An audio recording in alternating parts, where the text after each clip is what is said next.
तो आइए जानते हैं देश और विदेश की 10 बड़ी खबरों के बारे में सिर्फ 5 मिनट में। अगर अब तक आपने चैनल को सब्सक्राइब नहीं किया तो सब्सक्राइब करके रख ले और वीडियो को लाइक कर दे। कांग्रेस ने मध्य प्रदेश में 4 सीटों पर बदले उम्मीदवार, कहां और क्यों यू टर्न। मध्य प्रदेश में कई सीटों पर बगावत और नाराजगी झेल रही कांग्रेस पार्टी बैकफुट पर आ गई है। कांग्रेस ने बुधवार को एक और सूची जारी करते हुए 4 सीटों पर उम्मीदवार बदल दिए हैं। कांग्रेस ने सुमावली, पिपरिया, जावरा और बड़नगर सीट पर पहले घोषित उम्मीदवारों को हटाकर नए प्रत्याशियों के नामों का ऐलान किया है। अब इंडिया नहीं, भारत एनसीईआरटी की सभी किताबों में बदलेगा देश का नाम, मंजूरी का इंतजार। एनसीईआरटी की किताबों में जल्द ही एक नया ऐतिहासिक बदलाव हो सकता है। इस बदलाव के बाद अब छात्रों को किताबों में इंडिया की जगह भारत शब्द पढ़ाया जाएगा। एनसीईआरटी पैनल ने सभी एनसीईआरटी पाठ्य पुस्तकों में इंडिया का नाम बदलकर भारत करने का प्रस्ताव दिया है। पैनल के सदस्यों में से एक सीआई आईजैक ने कहा है कि प्रस्ताव मंजूर होने के बाद एनसीईआरटी किताबों के अगले सेट में इंडिया का नाम बदलकर भारत कर दिया जाएगा। समिति ने पाठ्य पुस्तकों में हिंदू विक्ट्रीज को उजागर करने की भी सिफारिश की है। दिल्ली में फ्री बस टिकट के बदले भद्दे कमेंट, महिलाएं बोली कंडक्टर टिकट फेंक कर कहते हैं लो अपना फ्री वाला टिकट।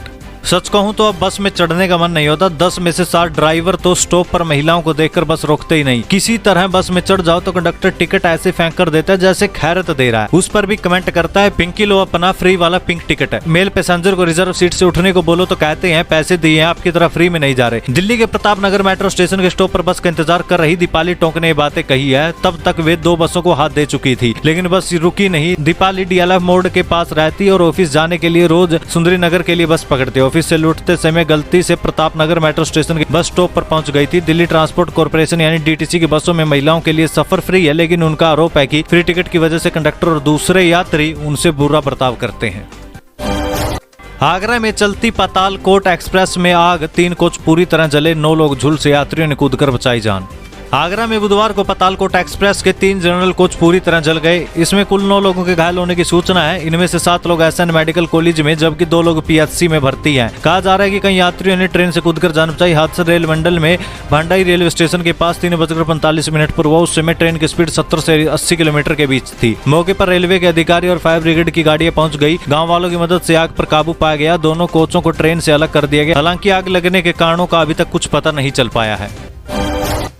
राजस्थान में कांग्रेस के 2 बड़े ऐलान, महिलाओं को हर साल मिलेंगे 10,000 रुपए, 1 करोड़ परिवारों को 500 रुपए में मिलेगा सिलेंडर।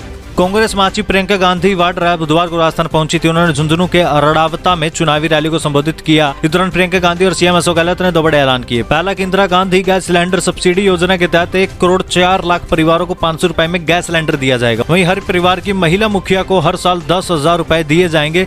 इसे 2 या 3 किस्तों में दिया जाएगा। भारत को मिलने वाला है बेहद खतरनाक ड्रोन, पलक झपकते ही दुश्मनों का कर देगा खात्मा।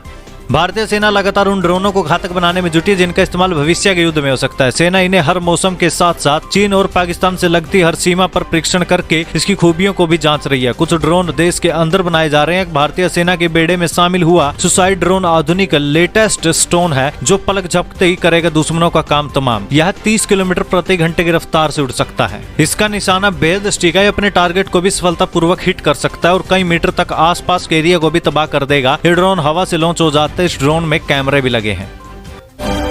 संयुक्त राष्ट्र में पाकिस्तान ने फिर अलापा कश्मीर आग, फिलिस्तीन से कश्मीर की तुलना, भारत ने दी सख्त चेतावनी।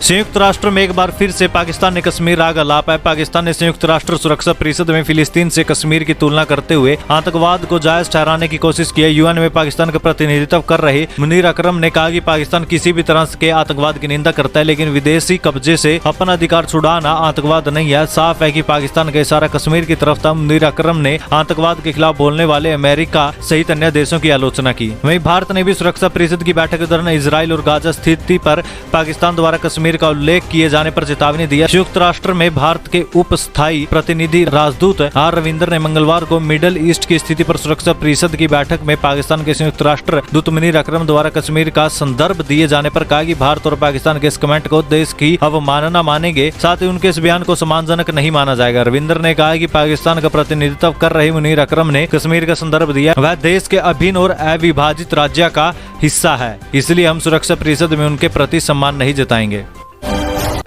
मध्य प्रदेश चुनाव के लिए जदयू ने जारी की 5 उम्मीदवारों की लिस्ट, कहां से किसे टिकट। मध्य प्रदेश विधानसभा चुनाव में जदयू की भी एंट्री हो गई है। जदयू ने मंगलवार को मध्य प्रदेश में विधानसभा चुनाव के लिए 5 उम्मीदवारों की सूची जारी की है। जदयू के राष्ट्रीय महासचिव अफाक अहमद खान के एक बयान के अनुसार ये सूची एमपी के लिए पहली है, जहां 17 नवंबर को सभी 230 सीटों के लिए मतदान होगा। 5 उम्मीदवार चंद्रपाल यादव को पिछोर से, रामकुंवर रायकवार को राजनगर से, शिव नारायण सोनी को विजय राघवगढ़ से, तोल सिंह भूरिया को थांदला, जबकि रामेश्वर सिंगला को पेटलावाद से टिकट दिया गया है। गाजा में इजराइल के हमले में एक दिन में 700 मौतों का दावा, यूएन ने जताई चिंता। इजराइल और गाजा के बीच चल रहे युद्ध के बीच यहूदी देश का जवाबी एक्शन जारी है। इस बीच इजराइल ने हमले जारी रखते हुए गाजा पट्टी के स्थानीय लोगों से उन जगहों के बारे में कार्रवाई योग्य जानकारी शेयर करने की अपील की है जहां पर हमास ने इजरायली बंधकों को रखा है। इजरायली सेना ने बंधकों को बचाने के लिए उनके बारे में जानकारी देने वालों के लिए वित्तीय मदद, गोपनीयता और सुरक्षा की पेशकश की है। इजराइल के हमलों से गाजा में जमकर तबाही हो रही है। गाजा के अधिकारियों ने कहा है कि इजराइल हमले से एक दिन में गाजा में 700 से ज्यादा लोग मारे गए। यूएन चीफ ने कहा कि इजराइल गाजा में मानवतावादी कानून का स्पष्ट उल्लंघन कर रहा है। वहीं इजराइल ने यूएन चीफ एंटोनियो गटरेस से इस्तीफे की मांग की है। कोई समझौता नहीं, चीन के साथ मिलकर भूटान करने जा रहा है ये काम, तो मोदी सरकार ने किया आगाह।